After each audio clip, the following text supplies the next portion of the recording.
Hi guys, it's your favorite girl. My name is Mamie Luke. I am the wife of Kyle, Chef Kyle Luke, and the sister to Eddie Keefe here. Hello, my name is Kyle, Chef Kyle, as you can call me. The whole concept of the Black Chef Eatery basically started with me. I've been in the food game for as long as I can remember. Started ever since I was little with my father. And from there, elementary school, middle school, born and raised in Tampa, Florida. Went to Arnwood High School, did all 4 years of culinary arts and basically in high school. And was able to get a scholarship to go off into Johnson & Wales University. And for those of you who don't know what Johnson & Wales University is, it's one of the best culinary schools in the world, to be honest with you. From there, I received my associates, my bachelor's, and my master's in hospitality and culinary arts and food service management. During my time in college, I was a teacher's assistant to about 10 to 12 chefs. I had to put on demos, I had to do skill sessions, and outside of the university I also had to help students with events, campus-wide events, city events, volunteering, things of that nature, making sure that students grasp the concept of culinary arts, working in the industry, and felt confident enough and had the skills to really go forth and be a force in the culinary industry. Upon graduating with my bachelor's, I actually was able to get a full ride to go for my master's from my university.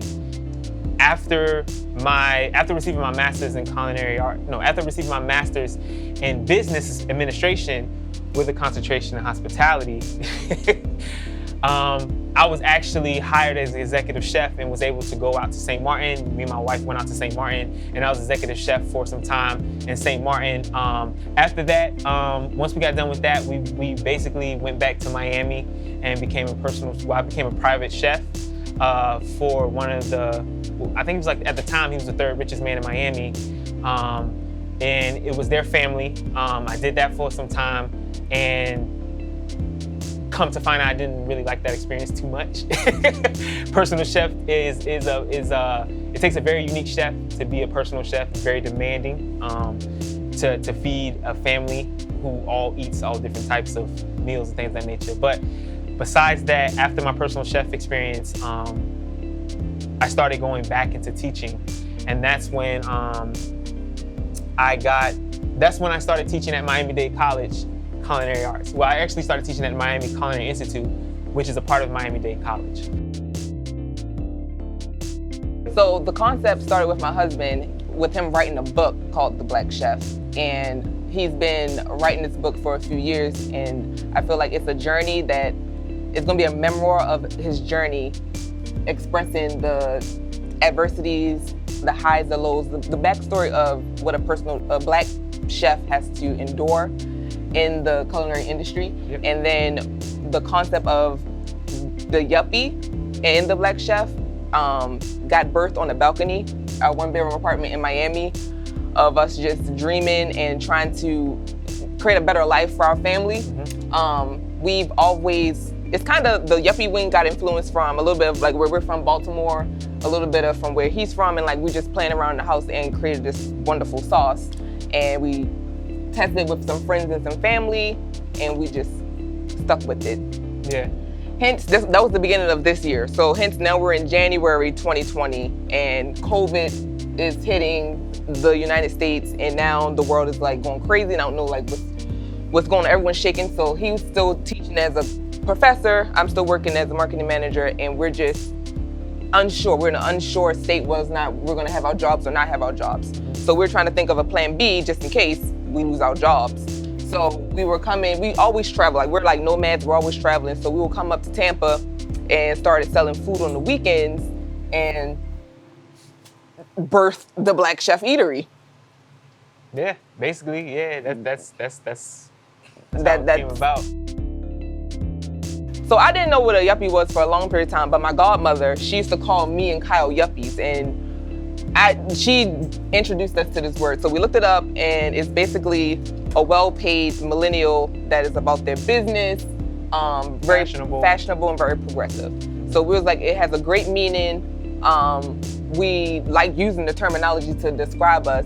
And I think for the majority of our generation, I believe that is a great word to define us, because we are very go-getters. We're very about our business. We're very progressive. We're very fashionable while we're doing it. Yeah, yuppie's not so much more about the wing as it's more of about a the movement. Like it's more so of an energy, or it's more so of a calling. A calling to really just be the better version of yourself. Like to really be yuppie about your ish. Like to be more blunt. Whatever you're doing, just be a yuppie in it. Like just be the best and go for it. So that's really what kind of yuppie means.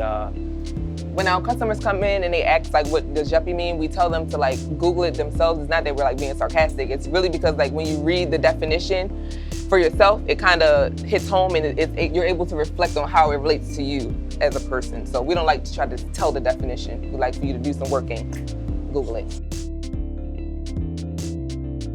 My first take coming into Tampa was like I was going on a time travel. So like I said, I'm from Baltimore, I'm from up north. A lot of things move faster. And coming here, I really felt like I was back at my childhood, like in the 90s. And I was like, it's very cute to go time traveling, but I could not live in it because I felt like I was being pulled back. Like I couldn't keep propelling in that kind of environment. So now coming back to Tampa, I definitely see a lot of growth. I see a lot of potential. I see the hunger for more, for newer things. So the environment and the people that we have met coming back to Tampa this time has been amazing. Like, I like the energy. I like the things that I'm seeing that Tampa's developing, and I just want to be a part of it. And I just want to help it continue to grow.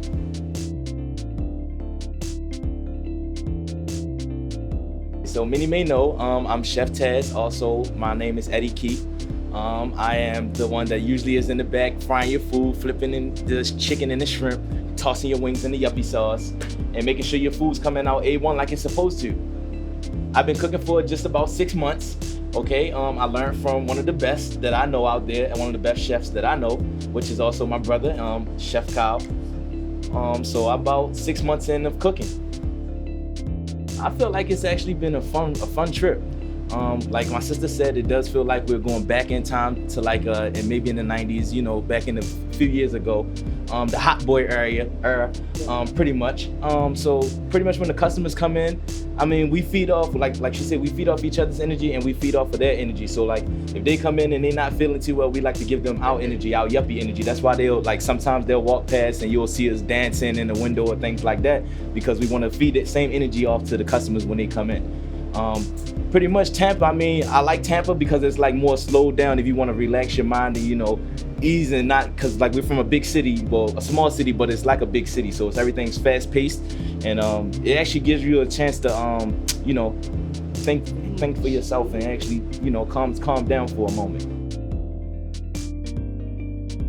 I strongly believe that within our own community, African American chefs are held at a higher standard than any other chef. We're not given the same opportunity when it comes to judgment about our food or about our establishment or about how we do things. It's crazy how we can accept cultural differences from other cultures. You know, Asians cook differently and cook different food, but when it comes to our food, it's all about, well, I don't eat from everybody's kitchen. You know, I don't. Did you wash your hands, or did you do this? You know, and come to find out, it's kind of aggravating, because do you know that damn near every meal that you eat, when you go out to eat, no one's wearing gloves, unless you're doing a garde manger, unless you're getting like a salad or something. But if it's cooked, no one's wearing gloves. No one's washing your meat. No one's cleaning the meat that you eat. You know, but as soon as you step into a black establishment, honestly, before you even step into it, when you're going to their social media page or when you hear about their name, it seems like we already just start formulating an opinion about a place before we even get a chance to step into the establishment. And like, again, I believe that that's taught to us. I don't think that's something that we wake up and it's something that we want to be towards each other. I really believe that it's just taught to us. And I think that it just needs to be exposed, and people need to just really wake up and understand and have a consciousness that when you walk into a Black-owned establishment, that maybe you are being biased. You need to check yourself at the door and ask yourself, am I going to walk in here and be biased to this establishment? Or am I going to walk in here and give this establishment a fair chance like I give every other establishment? Am I going to go in and question them about their menu, question them about their food? Or am I going to go in and just enjoy the experience and just take what they have to offer me? It's so many times where I'm so thankful for the support, but I get mad when I get upset or I get concerned when I see my kinfolk come in and they ask, or not even ask, they say, I'm here to support a Black-owned business. And it's like, no, you should be here to support good food and great service.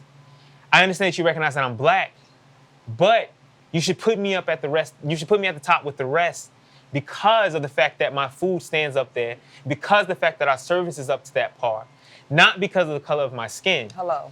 So a lot of times it's a double-edged sword. Yes, I appreciate you're here to support because I'm Black, but recognize that I'm so much more. And that's the calling of the Black Chef.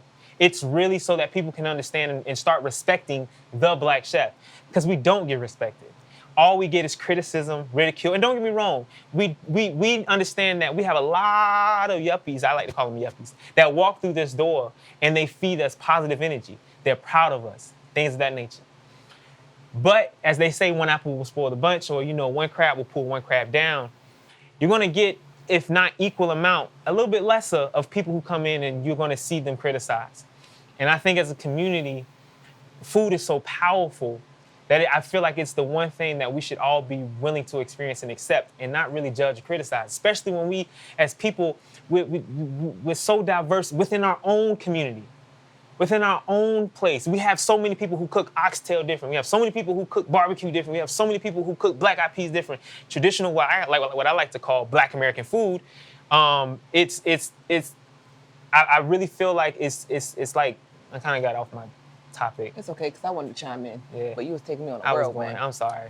I think that it's a correlation of the replications of slavery that's been built, like it's been passed on and it shows its face in different ways. And I think the reason why we mentally think that there's a competition is it relates back to that. And I think that goes in every industry, not just food. But we're talking about food here. I think that it's more like, it's kind of like we belittle ourselves. It's like we can't see ourselves on these higher levels of excellence or this level of other people. But when it comes to a Black chef, it's kind of like you only can be here. Like you can't be there. You only can be up to this level. Like when we look at industry and we look at other, sorry to cut you off. When we look at other, when we look into the industry and we look at other chefs, we look at Marcus Samuelsson. Yes, Black chef that is predominantly known. But is he on the same caliber as Gordon Ramsay? Is he on the same caliber as Marco Pierre White? Is he on the same caliber as Fran Andreas? Is he on the same caliber as, I won't even say his name because he got in trouble, so I won't even say his name, but as these other chefs? Some may believe so, but I don't believe he's marketed enough on those levels. Why don't I see a chef that is like Gordon Ramsay, but I got Mori Morto over here? I have amazing, famous Asian chefs. I have amazing, famous Latin chefs. I have amazing, famous French, Caucasian, white chefs. When it comes to a Black, yeah, go ahead. Oh, I think the reason why is sometimes, one, we don't have the necessary support and not saying right support or wrong support, it's just the right support. Support and just support. Don't support and criticize or like be biased and be like, because I said, we place a limit on ourselves. Like, it's kind of crazy. It's kind of crazy that our name is called the Black Chef, and actually the first couple of negative comments or feedback that we've received has come from kinfolk. And it seems like they're too gun-ho they're triggered to say something, because it's our comments are never about the quality of food. It's never about the quality of service. It's always I gotta know when I wanted a yes. Or I wanted to feel like the only person in the room and I didn't. And to be honest with you, you're not walking into the Ritz-Carlton.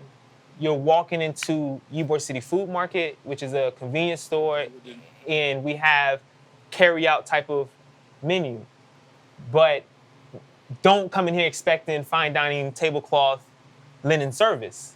Okay, then let me ask you this, and I'll play devil's advocate. Why did you start with your menu when I know you had better skills than that? Why would you start with a simple?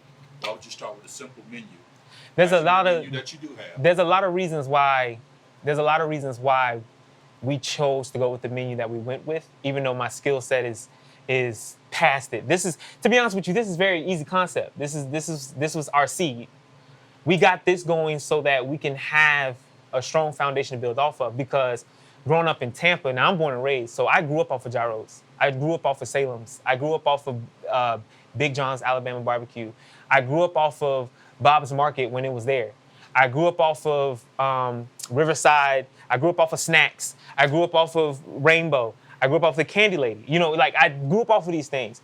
And I remember when my mom would come in off of work and have a $2 Church's chicken box for us to eat. You know what I'm saying? So Tampa doesn't have anything to really offer. And I kind of started getting irritated seeing all of these establishments owned and ran by people that did not look like us serving our community.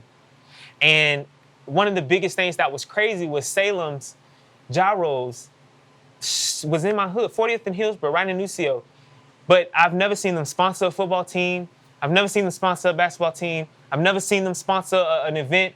I've never seen them, and we pour so much money into that one spot. After every let out, after every club, I mean, every weekend, they're getting thousands and thousands and thousands of our dollars, and they don't pour it back. So now I created a funnel. And we purposely say on our social media that we look to pour the money back into the community, to hold the black dollar within the community for a longer time period than 7 minutes.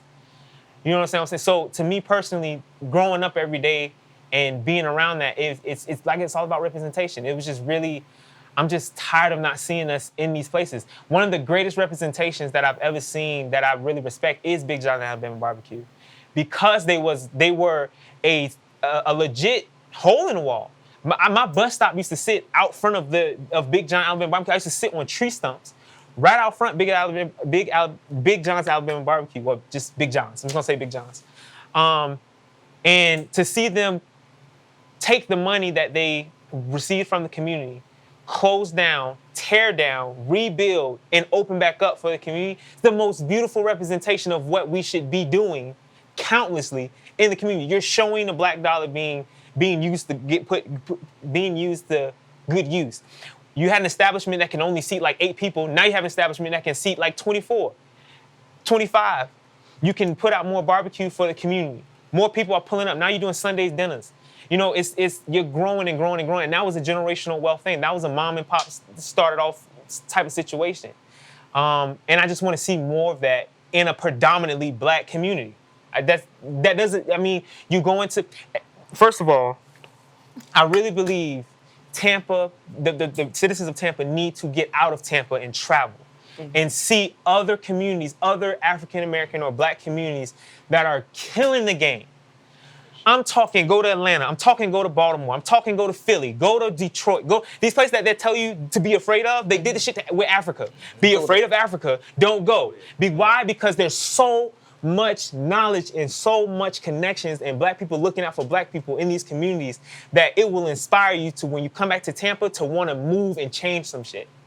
It irritates me, and I'm trying to hold on my passion, but I've gone to other places and seen the black collective. I've seen black politicians looking out for the black social worker, looking out for the black community, looking out for the black residents, looking out all the way down. I've seen it. And when I come home, I don't see it. And it hurts because I was born and raised there. That's kind of why I wanted to come back and really bring the Black Chef back to Tampa, because Tampa's black, and I just don't understand why it's not felt, why it's not heard, why it's not. It's like the only time we are felt to be black is when someone's throwing a club, when someone's throwing an event, when someone's throwing barbecue, when someone has nice cars. Why can't we be proud and black about other things? And why can't we be proud and black about our food? Like, you see whole streets, you see Calle Ocho, a whole street filled with just Latin cuisine, owned by Latin people. You see Jewish communities with Jewish markets and Jewish restaurants owned by Jewish people, serving Jewish communities. You see Chinese, whole Asian communities owned by Asians, serving Asians. Where's the black community? Where's the black street that has black-owned businesses serving black communities, serving black? Why do we have to be afraid to own this? I understand that it was burnt down, but we're in a new generation. We're smarter, we're wiser, we know more.